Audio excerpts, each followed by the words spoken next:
तिचा हातातला फोन तसाच होता आणि अवनी हरवलेली तशीच तिथं बेडवर बसली. तिला उद्याच आपण त्यांच्या घरी जाणार आहोत याचं थोडंफार दडपण तर आलेलंच. एकदम साध्या घरात वाढलेली अवनी एकदम अशा श्रीमंत घरात जाणार होती. तिथले लोक कसे आहेत, काय आहेत याची कल्पना तिला नव्हती. आपण ऐकत आहात अनकंडिशनल लव्ह, प्रेमाची नवी सुरुवात या कथेचा पुढचा भाग सुरू करण्याआधी प्लीज माझ्या चॅनलला सबस्क्राईब करून घ्या आणि आधीचे पार्ट ऐकले असल्याची खात्री करून घ्या. चला सुरुवात करतेय. अनकंडिशनल लव्ह, प्रेमाची नवी सुरुवात, भाग 62. क्षितिज, ऐका ना, बराच वेळ झालाय आता. आपण दोघंच असं आत आहोत. ती काय विचार करे? त्याला बिलगलेली तीच उगा कॉन्शियस होत म्हणाली. Avani, you would just keep quiet. ती काय विचार करेल? ती काहीही विचार करणार नाहीये आणि ती करणार नाही, पण तू करत आहेस विचार. कळतंय का तुला? तो किंचित बाजूला होत तिच्या डोळ्यात एकटक पाहत म्हणाला आणि हसलाही. त्याचे ते खोल डोळे, काहीतरी होतं त्यात जे तिला डिस्टर्ब करत होतं. आणि त्या खोल डोहात पाहताना तिचे घाबरट डोळे मात्र आताही नेहमीसारखे भिरभिरू लागले. अवनी, तुला सोडावंच वाटत नाहीये यार. चल ना, येतेस का माझ्यासोबत? म्हणत त्याने डोळे मिचकावले आणि तेव्हाही तिच्या हृदयाच्या तारा सरकन छेडल्या गेल्या. कुठे काय? आमच्या घरी. मला आत्ताच तुला माझ्यासोबत खेळून जावं वाटतंय यार. त्याच्या त्या उत्कट पुटपुटण्याने तिच्या हृदयात मात्र तत्क्षणी हलचल झाली होती आणि तिची नजर आपोआपच झुकली. बरं ऐका ना, मला खूप भूक लागलीये. ओ, काय सांगतेस? अगं मग असं सांग ना. चल तू फ्रेश होऊन ये, मी लगेचच जेवण ऑर्डर करतो. तिने होकारार्थी मान हलवून म्हणताच त्याने तिच्या खांद्यावर थोपटलं आणि जाता जाता खिशातला मोबाईल काढून तो बाहेर निघालेला तर मागून तिनं पुन्हा त्याला आवाज दिला. क्षितिज, काय झालं? काही राहिलंय का? नाही, काही नाही, आलेच मी फ्रेश होऊन, म्हणत ती अजीबशी स्मित करून बाथरूममध्ये धावली. त्याला मात्र तिच्या या स्मितचा अर्थच कळला नव्हता. काहीतरी विचित्रच होतं तिच्या आत्ताच्या वागण्यात, जे त्याच्या मनापर्यंत पोहोचलं नव्हतं. वेडी मनाशी म्हणत मग तो मात्र गालात ब्राईट होणाऱ्या स्मितसह बाहेर हॉलमध्ये आला. अवनीला मात्र पुन्हा एक वार त्याला बिलगावं असं काहीसं वाटलेलं, पण लाजाळू अवनीला तसं काही करताच आलं नव्हतं. मनातली इच्छा मनात ठेवून ती बाथरूममध्ये फ्रेश व्हायला आलेली. त्या दिवशी त्यांच्यासोबत जेवणाचा आस्वाद घेऊन क्षितिज घरी परतला. गावातून डायरेक्ट आलेल्या अवनी आणि मंजिरी शहरातील वातावरणाशी जुळवून घ्यायचा प्रयत्न करत होत्या. दिवसामागून दिवस जात होते आणि अवनी आता स्वतःसाठी जॉब शोधू लागली होती. पण तिची फक्त 12वी झालेली असल्यामुळे तिला रिसेप्शनिस्टचे जॉब ऑफर होत होते. पण तिचं इतकं साधं राहणं तिला बदलावं लागणार आहे हे तिला पहिल्याच इंटरव्ह्यूला जाऊन आल्यावर लक्षात आलेलं. आणि त्यासाठी तिला पहिलं तिचं राहणीमान आणि तिचं आउटफिटही चेंज करावे लागणार होते. पण तिला ते सगळं करायला वेळ लागत होता. पुण्यात आल्यावर एक दिवस अवनी मंजिरीसाठी नवीन कपडे घेऊन आली. मंजिरी सुद्धा पहिल्यांदा शिकत होती इथल्या वातावरणात ॲडजस्ट व्हायला.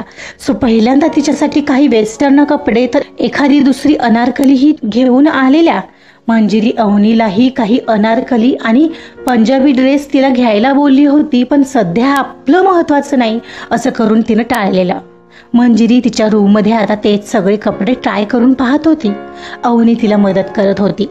एवढ्यात क्षितिजचा कॉल येऊ लागला. त्याचा येणारा कॉल पाहून अवनीने लगेचच उचलला. हे अवनी, ऐक ना, उद्या मी तुला आमच्या घरी घेऊन जाणार आहे. मला भेटवायचंय तुला माझ्या घरातल्या सर्वांना. हो का? पण असं लगेच उद्या? हो, काय प्रॉब्लेम आहे का? नाही, असं काही नाहीये. ती हसली. हो ना, मग ऐक, उद्या संध्याकाळी माझ्या ऑफिसमध्ये येशील. धीरजला सांगितलंय मी, तो घेऊन येईल तुला. ठीक आहे? बरं, ठीक आहे. आणि हो, छान तयार होऊन ये. बरं. आणि काय, आज खरेदी करायला गेला होता, झाली खरेदी? हो, तेच आता ट्राय करून पाहते मंजिरी. आणि तू काही घेतलंस की नाही? मी नाही तर माझं कुठे एवढं महत्वाचं आहे. अरे यार, घ्यायचं ना ग तू सुद्धा अवनी. अहो, घेईन पुढे मागे. सध्या एवढं महत्वाचं नाहीये माझं. मंजूचं आधी महत्वाचं आहे. त्यात जॉब कुठं लागलाय मला अजून. अरे यार, तू माझं काही ऐकणार नाहीस ना. बरं, चालू दे तुझं. मी करतो तुला निवांत झाल्यावर कॉल. ओके? ठीक आहे. तिनं म्हणतात समोरून कॉल कट झाला. तिचा हातातला फोन तसाच होता आणि अवनी हरवलेली तशीच तिथं बेडवर बसली. तिला उद्याच आपण त्यांच्या घरी जाणार आहोत याचं थोडंफार दडपण तर आलेलंच. एकदम साध्या घरात वाढलेली अवनी एकदम अशा श्रीमंत घरात जाणार होती. तिथले लोक कसे आहेत, काय आहेत याची कल्पना तिला नव्हती.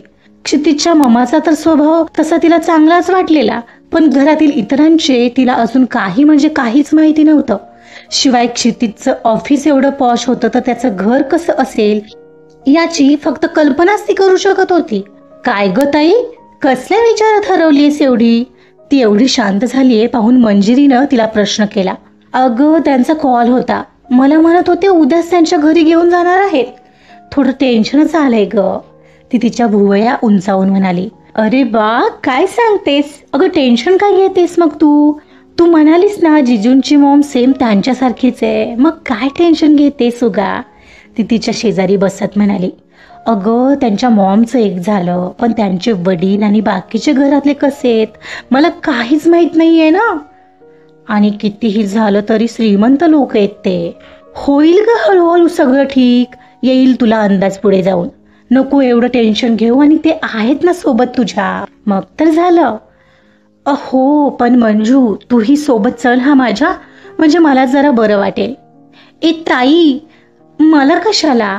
आणि तसंही मला उद्या जरा अभ्यास करायचा आहे. यू नो ना, एक्झामची तयारी सुरू आहे माझी. अरे बापरे. ए मंजू, उद्याचा दिवस राहू दे, चल ना ग माझ्यासोबत. ताई, तू काळजी करू नको. आणि तसंही आपल्याला कमीपणा वाटतो ते आपल्या राहणीमानामुळे. डोंट वरी, मी छान तयार करेन तुला. मग बघ कसं तुला कॉन्फिडंट वाटेल.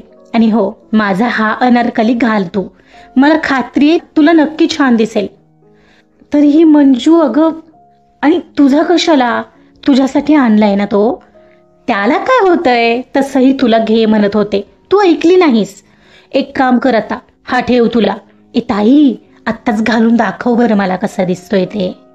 अगं, आत्ता कशाला? असू दे ग, उठ उठ उठ, तू घालून दाखव बरं मला. ती तिला अगदी जबरदस्तीने म्हणाली तेव्हा कुठं अवनी तो ट्राय करू लागली. अवनीने तो अनारकली घातला तर खरंच तिला छान दिसत होता. तिच्या गोऱ्या रंगावर अगदी उठून दिसत होता, पण तिच्या चेहऱ्यावरचं टेन्शन जैसे थे होतं. ए ताई, अगं किती छान दिसतोय बघ तुला, उलट माझ्यापेक्षा छान दिसतोय. आणि ऐक, टेन्शन घेऊ नको. ते म्हणाले ना, तू सगळं माझ्यावर सोड, अगदी बिनधास्त राहा बघ.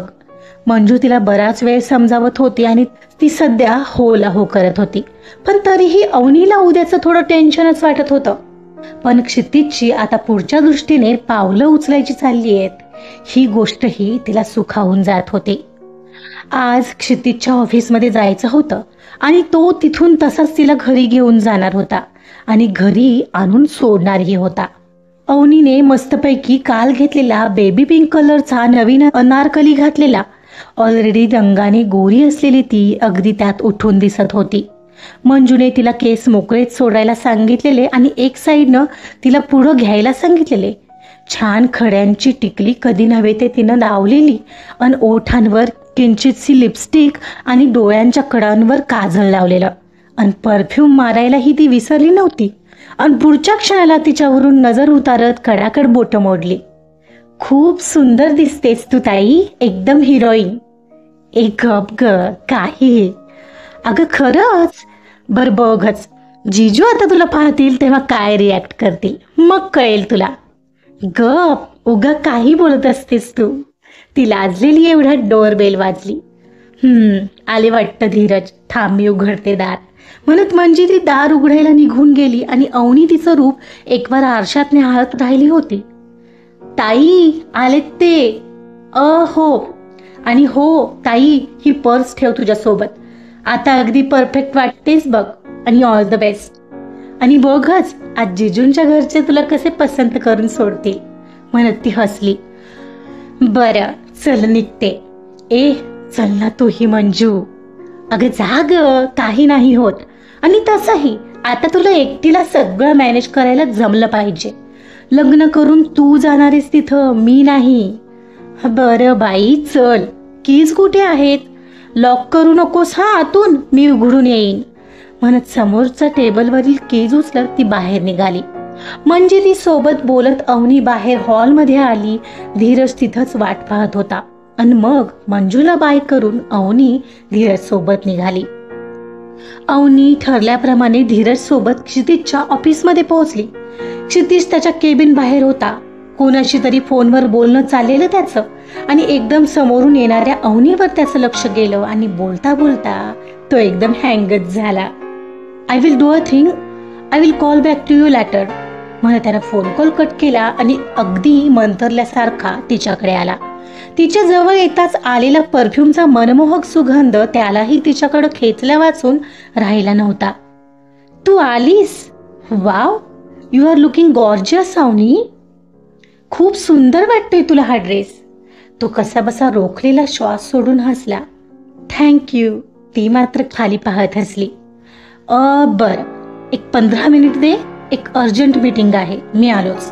तू बस माझ्या केबिनमध्ये तोपर्यंत, okay? I will be back.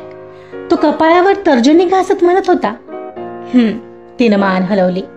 आलोच म्हणत तिला स्माईल देऊन तिला 1-2 वेळा मागं वळून पाहता पाहताच तो मीटिंग रूमकडे निघून गेला.